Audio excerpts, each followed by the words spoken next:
Hello everybody, I made a video the other day about something not seeming right with what's going on, and the video follow-up to that was too controversial to put on YouTube or any social media that's common, so I had to put it on my member website.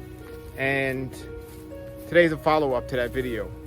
I just interviewed the fellow I spoke to in that video. He's recovering, and pretty much the doctors left him to die, and there's a lot of important stuff to know about this. So I'm gonna go ahead and put another video on my member website with the link below this video for you to see. So please see this video and the information of what to do if you've been diagnosed with COVID, or if you know somebody who has. Go and check out that video, and even if you know a loved one who has, it's very important information. I just did the interview with this fellow, so please go check it out at the link below this video.